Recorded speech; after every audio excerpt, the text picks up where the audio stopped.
The doctors told me with all my health conditions, I have to live with that for the rest of my life. One day I got to know a healer in Germany. She really helped me to turn it around. Yes, there's more than just taking medicine. I'm a nurse and I started working with cancer patients and they were having such a hard time. And it was really frustrating for me because of the way I grew up, knowing that there was other possibilities. They did several researches, especially on cancer patients, when they get healing touch, how it reduces the side effects and they heal faster after surgery. A lot of people in the medical world are open to it. They see the results. Allow yourself to heal. Give yourself the permission. You are allowed to heal.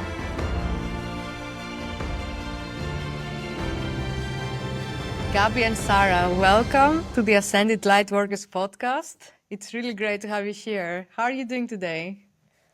Thanks for having us. I'm doing well. Thank you for having us. I'm doing really well, yes. Thank you. Nice, thank you. It's great to have you here. So, Gabi and Sarah, you're both Healing Touch certified practitioners, Schmiko method practitioners, life coaches, healers with many years of experience under your belt, and you help clients with stress, trauma, depression, COVID, long COVID, and other mental and physical issues, guiding them on a transformational journey to reclaim control over the well-being of their life. So I would like to start this conversation by getting to know you a bit better in your journey. So Gabi, let's start with you. When was the first time that holistic healing and energy therapy entered your life? Oh, that's a long time ago. That started when I was 21 and the doctors told me with all my health conditions I have with my back and with the allergies, I have to live with that for the rest of my life. That was in the beginning a very big shock for me, but then I didn't accept this statement and this all started my journey to look for a holistic doctor, and we started with homeopathy, and this all helped to maintain it better.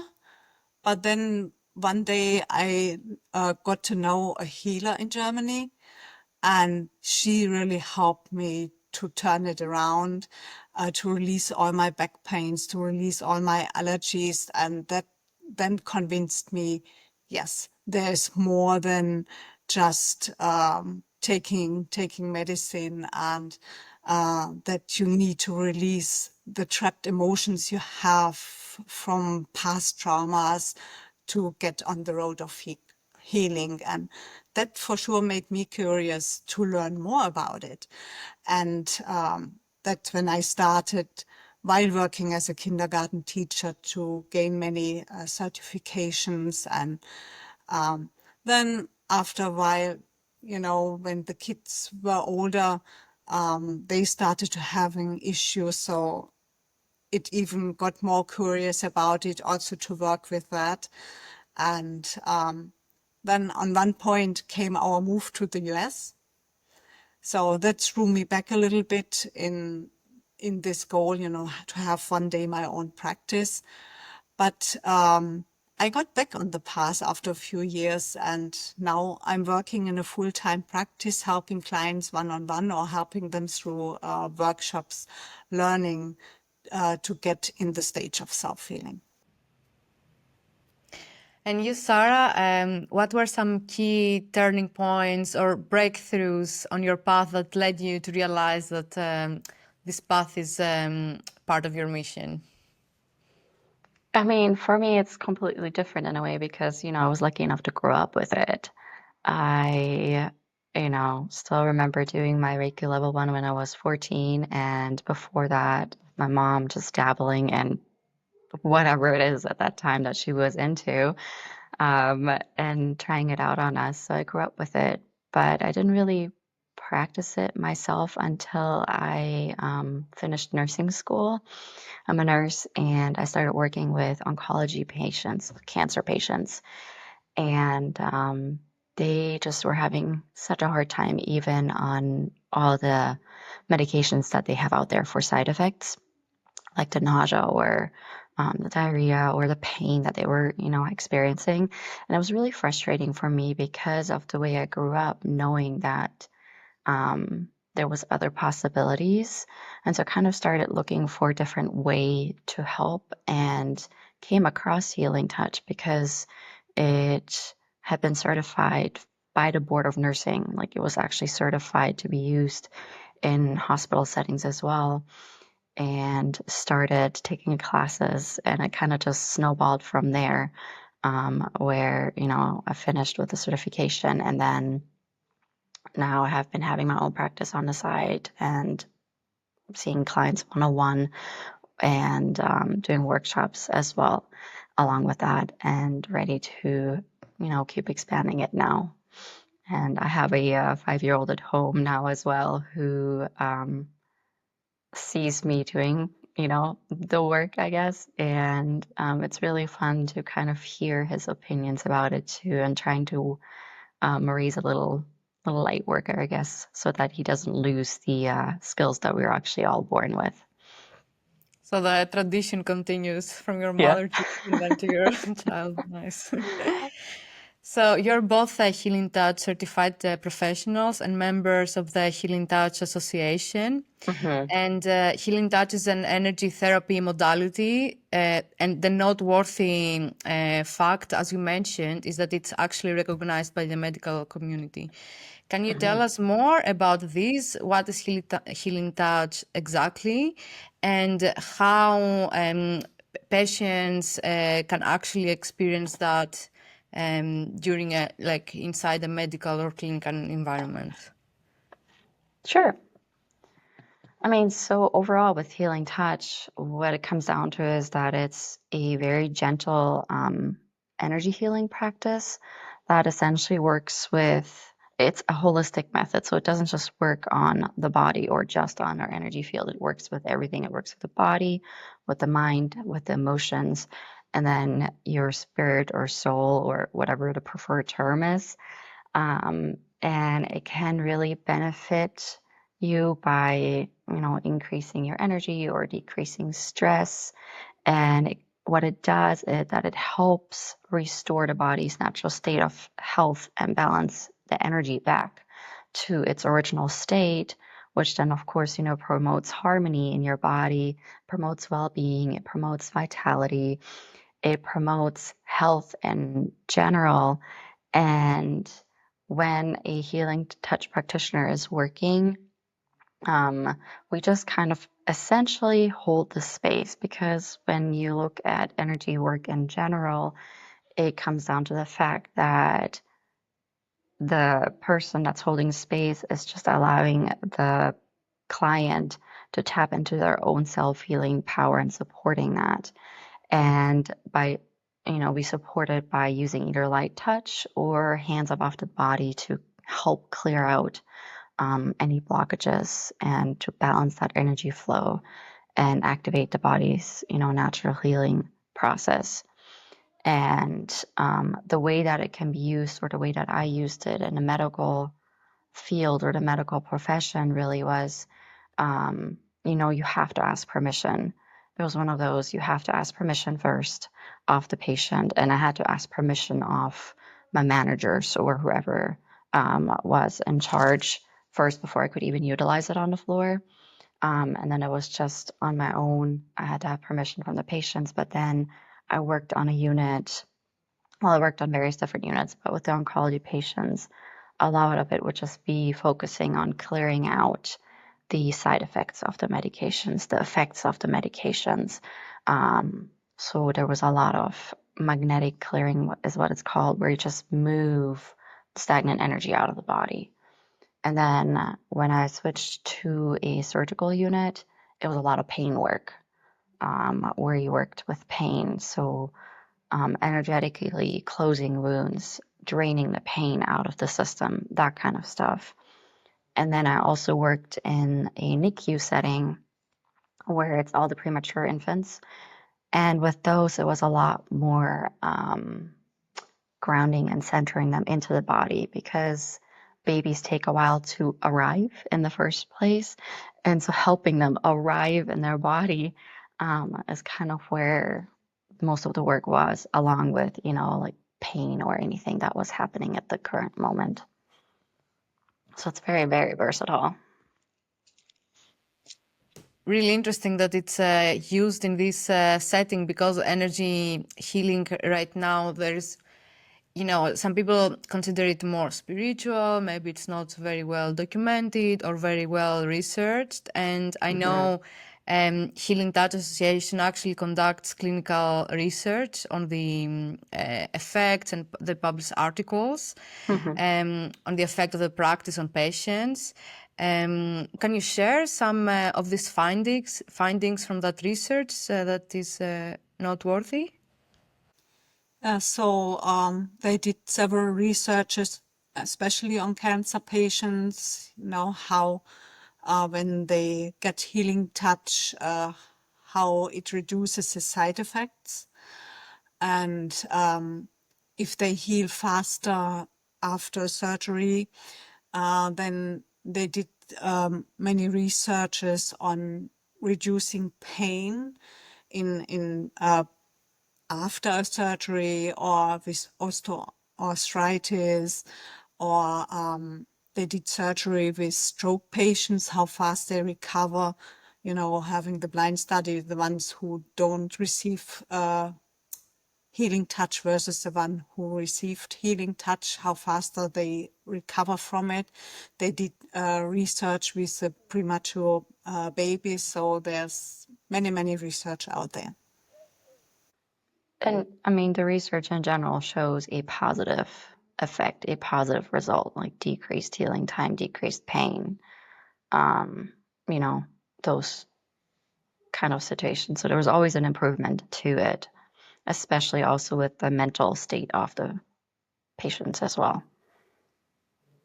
Have you seen any difference on how open both patients and the medical community become with this kind of practices?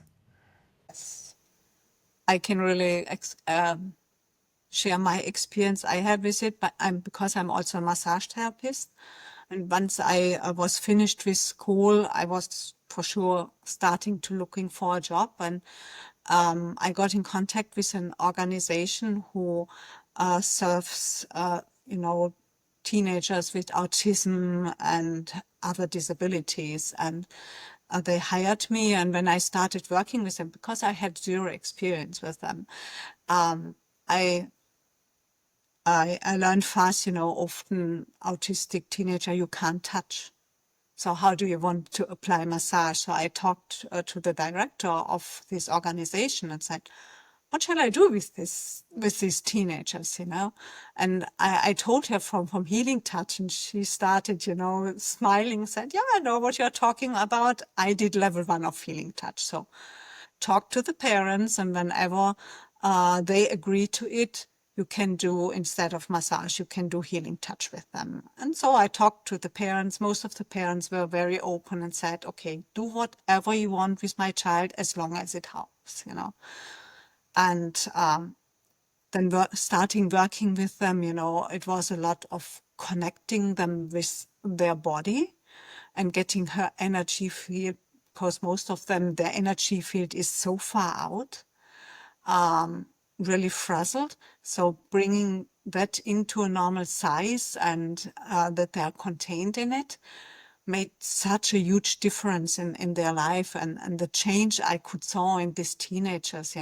it was just amazing. And for sure the parents were then more open to it, because they saw the change too, from the behavior, from how they were eating, and was just amazing. And yeah, a lot of people in the medical world are really open to it if you show it and they see the results. They are open to it to an extent anyway. My experience is different from it, because Healing Touch is in hospitals and it is growing in hospitals, but trying to get it into a hospital is a lot of hurdles, unfortunately. A lot of policies and everything that you have to go past. So the way that it worked for me was I just had to talk to my manager, and she was like, if the patients are open to it, you can, but it's not something that you'll be compensated for or anything. It's something that if you have time on your shift working as a nurse, you can then incorporate it. But it wasn't anything that was separate. Now, some hospitals, they do have a separate program where they have actually hired healing touch practitioners that do go around to see patients, which I think is awesome. And every hospital should have something along those lines. Absolutely.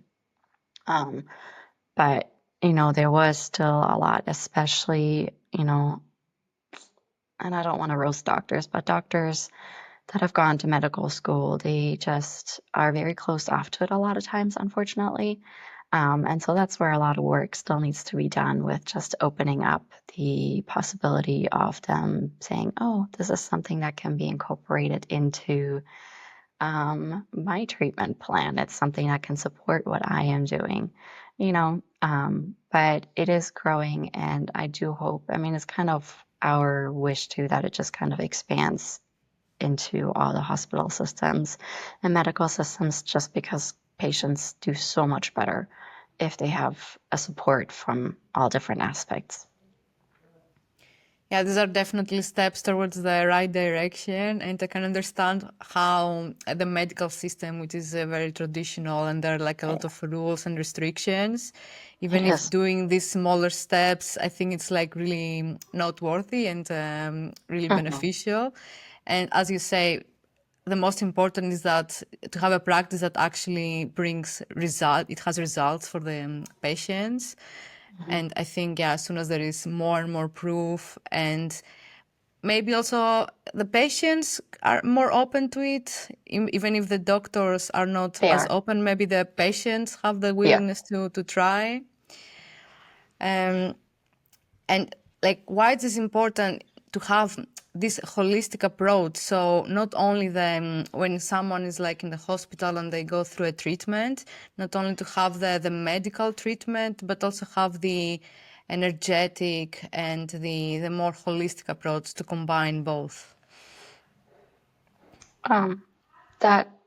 Okay, let's start with the fact that every physical body has an energetic body around it. That is kind of the baseline of knowledge that is needed, and that's also already missing in the traditional medical profession, that there is more than just the physical body. And so whenever you have any disease, if you had surgery, if you had anything done, so with surgery, something happens in the physical body, it will also show in the energy body. Now, if you have a chronic back pain issue, it initially started in your energy field and then proceeded to move into your physical body. So there's always a play back and forth between your energy field, your energy body, and your physical body.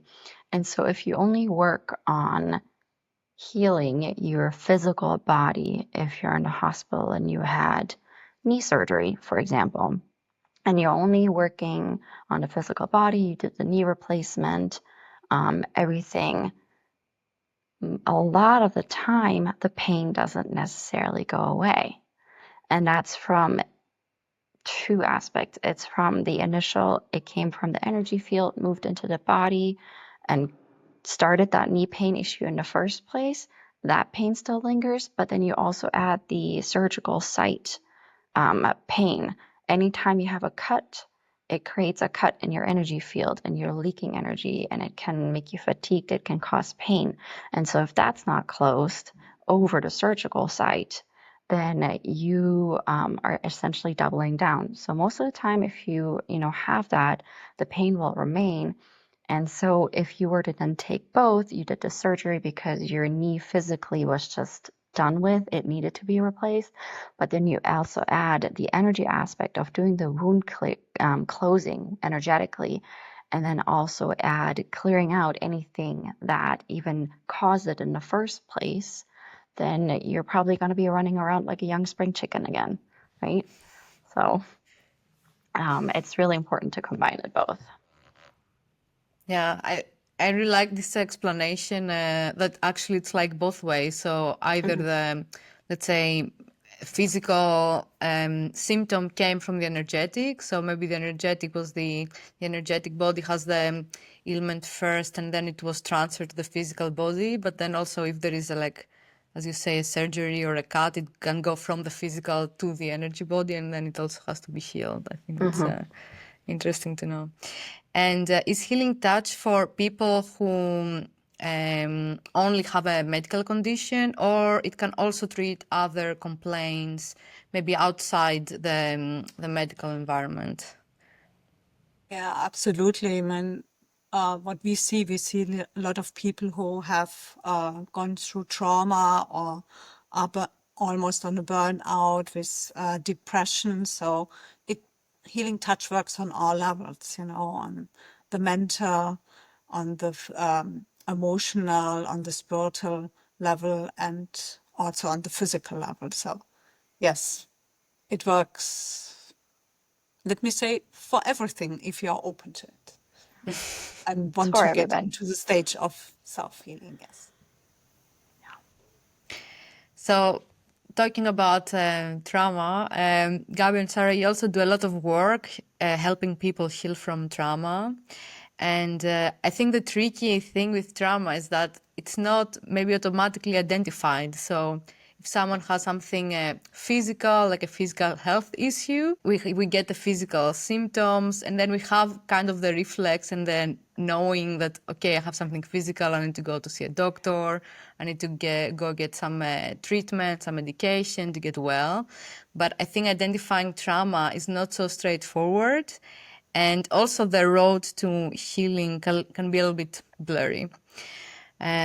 So to start with, what is trauma and how can someone identify it?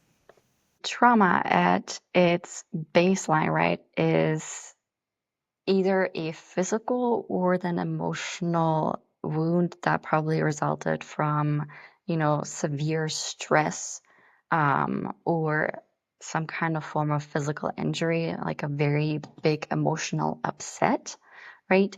That can then lead to kind of shock. It can lead to denial. It can lead to actual changes in our body, our behavior, our mind. And the way that you identify it, and I mean, this is also kind of what we work on with clients, is even identifying something in the first place, is because you have to become a detective of your own self, essentially. You might come to see us and say, hey, I'm just going to stay with my knee, because we've been talking about knee surgery and stuff. But you come to me and you say, I've had this knee pain since I've been 20, and I'm not sure what happened. I don't know why it's hurting. And so then you start kind of diving not only into the energy work, but you also talk with a person and you have a conversation with them. And when you hear people say, certain key phrases like, I just can't stand living this life like this with my job the way it is. Well, when did you start the job? When I was 20. Okay. You kind of have to listen and be a detective. What kind of phrases do they say?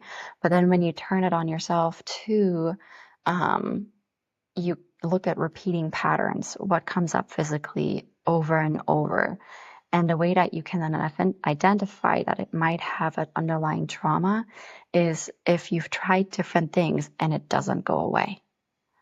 You've tried to just clear it. You've tried to just do wound closure. You've tried to do pain work and it still just keeps popping back up. Then you need to start looking, is there some kind of underlying trauma that happened that is either settling in this location or occurred right at the location that is in my body? So with the knee pain, okay, you started a job, but what happened? Oh, I walked into work my first day and I literally ran into a table and hit my knee, but I actually completely forgot about it until we just talked about it. That kind of situation, right? And so it's really, again, what it comes down to is something that doesn't seem to go away deserves looking to see if there's some kind of either conscious or subconscious trauma that is, enhancing the difficulty that is experienced. Is there a way to identify maybe the severity of the trauma and like how this informs what the person needs to do? For example, if someone had like a stress with their work, it might be different than, like a lifelong childhood trauma. Like a child abuse situation, essentially, or something along those lines. Yes. So, yes and no. The way that we identify it is by assessing their energy field. And we do this with our hands by feeling. We do it by using our pendulum. And you can, once you've practiced, and everybody's capable of this, it's not just something that, Gabi and I can do, it's something that we've learned to do. You assess it, and if the energy field has a certain feel to it or a certain, it feels frayed or has holes, then that can be an identification or and give us an idea of where the trauma is, and then also the severity of how much, for example, the energy field has shifted. And then what we also like to do is with the techniques that we work is we also, if it's a conscious thing that someone is, we ask them to rate it before we even start working with them. We ask them to rate it literally on a scale from 0 to 10 of how bad it is. Because me experiencing childhood trauma versus, for example, Gabi experiencing childhood trauma, she might rate it completely different, even if it was the same thing, than the way I would rate it. So it's also a very individualized process because, again, I might rate it a 10 and Gabi might just say it was a 5 for her because she just coped with it completely differently and was able to move on better. And so the rating and then the assessment of the energy field is kind of the ways that we can tell how bad it is for the individual person. And then, of course, if it's a childhood, it's usually like, yeah, haha, it's a 15, kind of people will joke about it and say 15, it's off the chart. And then if it was a car accident, then it might be a 10, but it tends to be, on a lower level.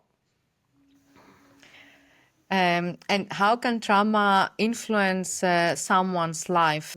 I would say it depends of the trauma they have lived through, but it can show up in so many, many different ways, like having anxieties and they don't know where it's coming from, or having always this lack of energy and feeling always tired, or having pain in the body and they can't put the finger on it where it's coming from. So it can show up in so many, many different ways.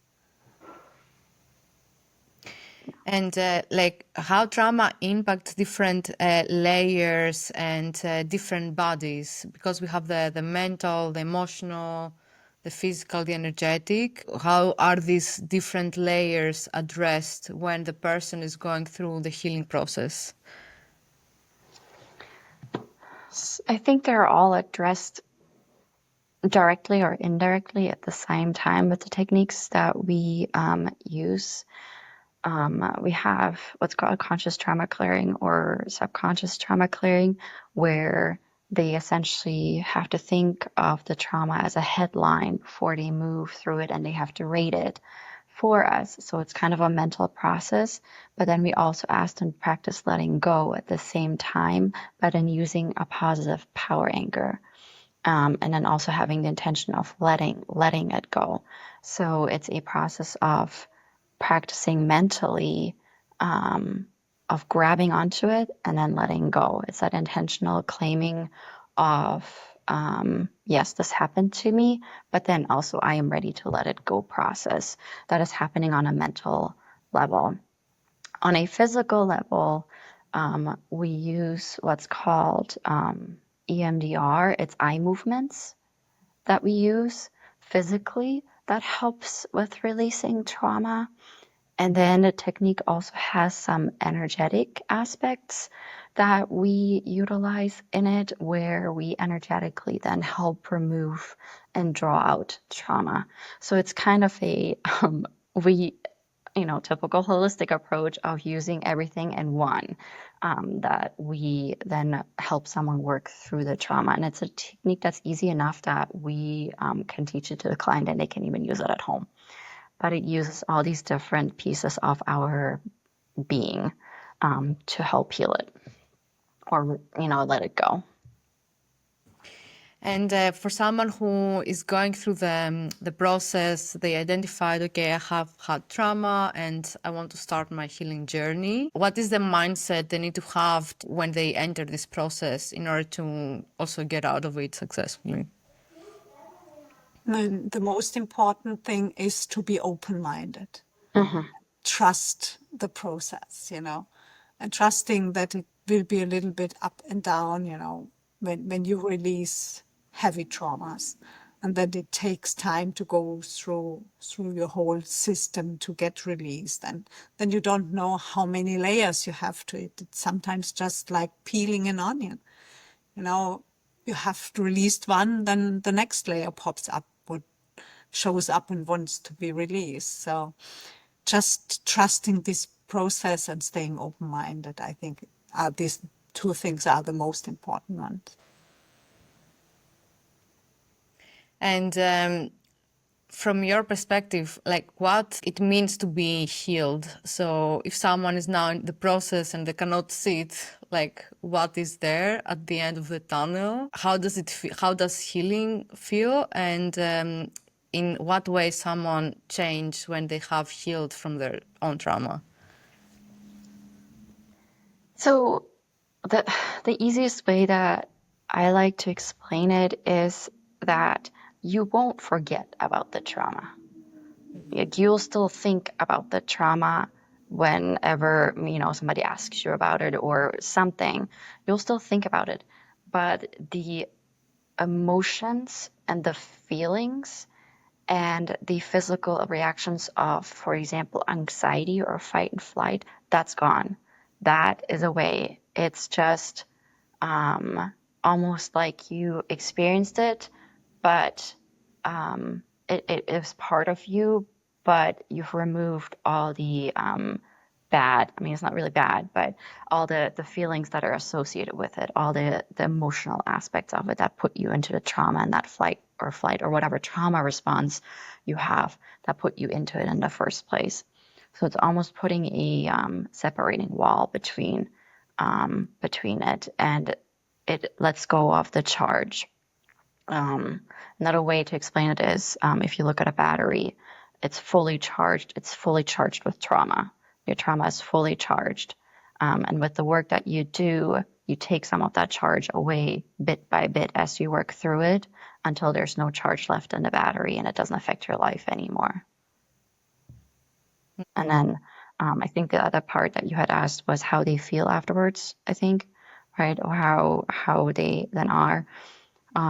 They're lighter. They walk straighter. They are more at ease. And then, depending on how they came symptoms wise, they'll say, I'm sleeping so much better, or I can keep my cool with my kids now, or I can actually get back on an airplane if they were in an airplane crash, for example. It just kind of depends on what their situation was, but they're usually able to move forward again. Yeah. If I may share something, today is my 3-year anniversary since I started my healing journey. Oh, that's amazing. And if I would summarize how it feels after healing the trauma with one word, I think that would be freedom, because it feels like there were so much weight on like the shoulders carrying it that, usually it's not yours to carry. And then when you go through the process, this weight is just lifted off and then there is so much more energy and motivation to just go out and basically build a life that you really, really love, align with your mission and yourself, and move from survival to creation. So it feels like really freedom and empowerment. Yes. Oh, that's beautiful. That's awesome.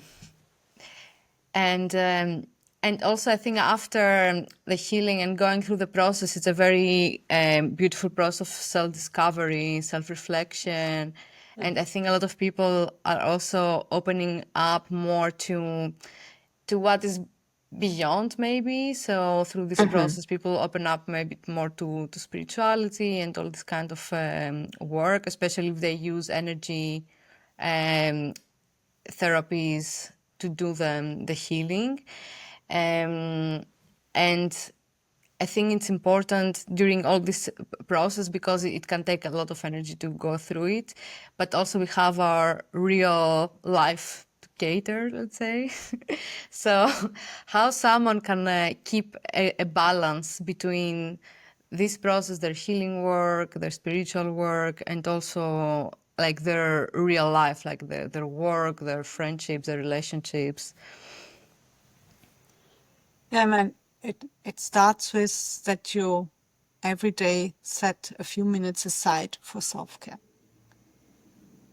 And start in the morning with short rituals, like before you even put the foot out of your bed, think about maybe 3 things you are thankful for. That already sets the tone for the day and makes much easier what you have gained through the healing work to keep it going.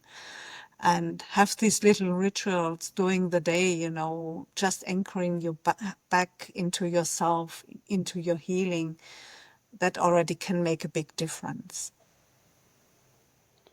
And honestly, what it really comes down to, if you yourself are not in balance, it's pretty much going to be impossible for you to balance the rest of your life. So, just alone, even working, for example, with trauma or creating your own healing will already help you bring balance into your life again, because you're starting to balance yourself. It's so interesting because people always say, well, the house is a reflection of you, right? If it's messy on the outside, you have clutter everywhere, that is representative of you have clutter in your mind. There's some truth to it, right? And so it's the same with balance. If you're not balanced, then everything else in your life is going to feel out of balance, because then, oh my gosh, I have too many appointments and I need to do all these things for the house, and work is just overwhelming. Where do I fit? So not creating that space for yourself to find your own balance is really a huge detriment for the outward ripple of the rest of your life. And so finding your own inner balance, like Gabi said, with our morning ritual. And it doesn't even have to be woo-woo like energy stuff, if that's, kind of where you're at. I start my day with a workout, a cold shower, and some breathing technique, right? You don't have to sit down and do a meditation. Just make something that is for yourself. A workout is for myself. Breathing technique is for myself. And a cold shower is also for myself, even if I don't enjoy it, but I know it's good for me. Just find something that gives you self-care. And if you only have 2 minutes, then go make yourself that cup of coffee in the morning, but do it consciously. Do it consciously with intent, and even then saying 3 things that you're grateful for. And that alone will completely change the tone of your day and create more balance automatically.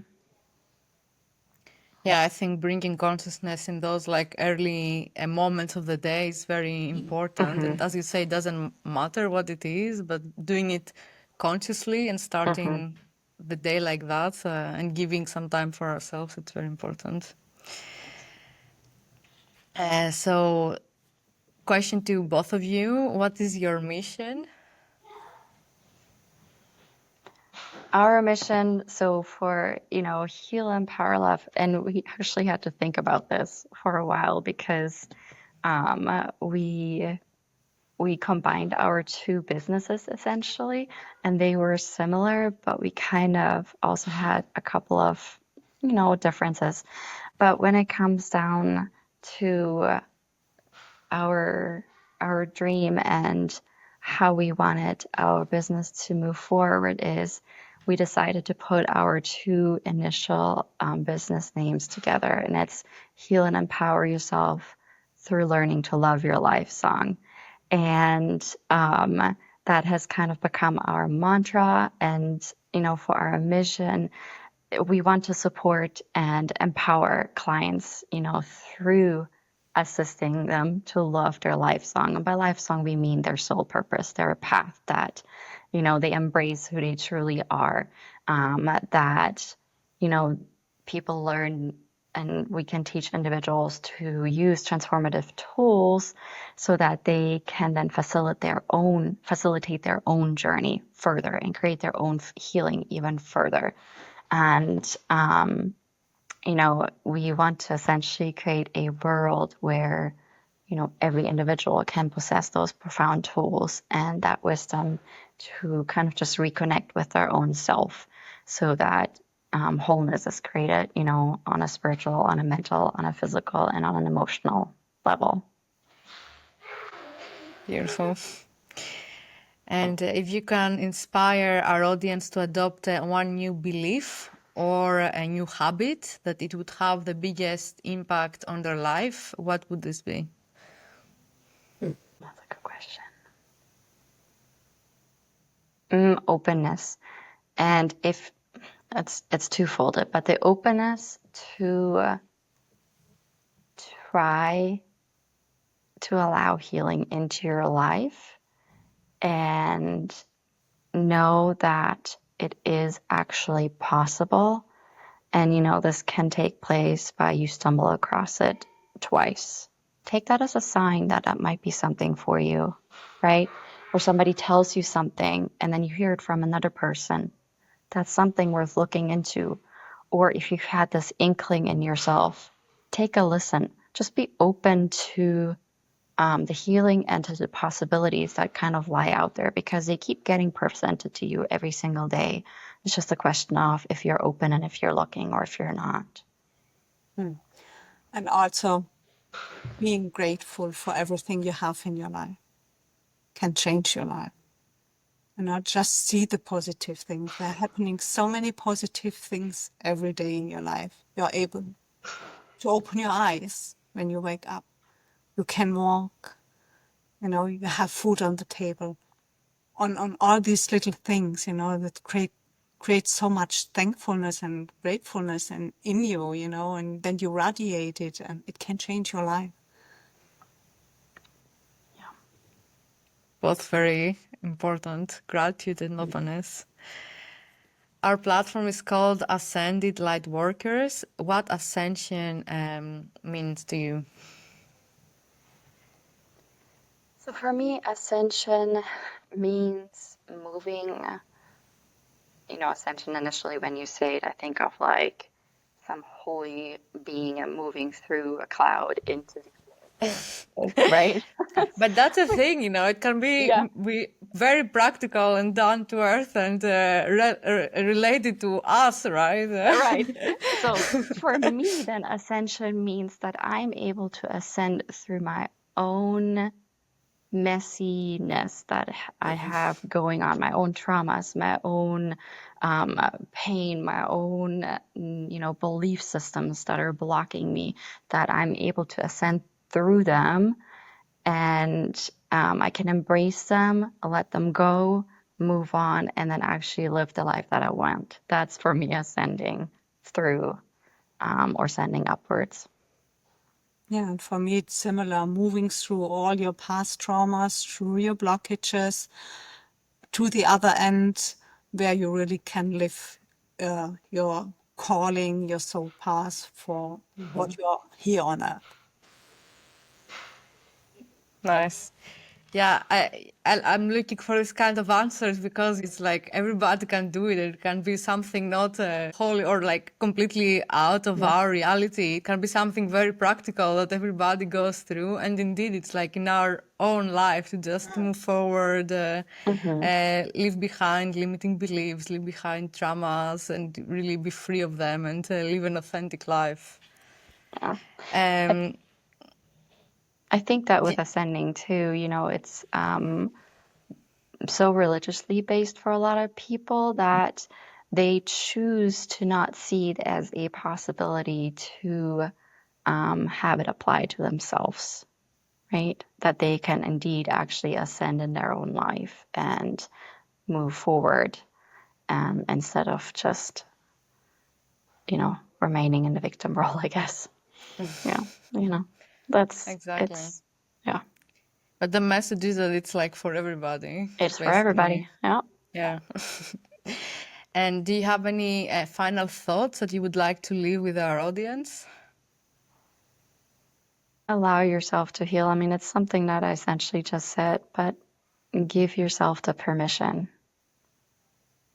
Give yourself the permission. You are allowed to heal. And be open to healing. And to be open to healing. See that there's more than just the physical body. We don't have to understand everything, no. And if I may add to this, that it is possible, Yes. because some people think that this is all I know. There is no other life, but no, everybody is able to heal and choose something different. And in energy work, we say everything is possible. If you allow it to happen. Definitely. All right. Thank you, Gabi and Sarah, for this conversation. And thank you for being part of the Ascended Lightworkers platform and for serving clients through there. If you like this episode, please like it and subscribe to our channel. And till the next time, my friends, keep spreading your light. Gabi and Sarah, thank you so much. Thank you so much. Thank you. It was a pleasure.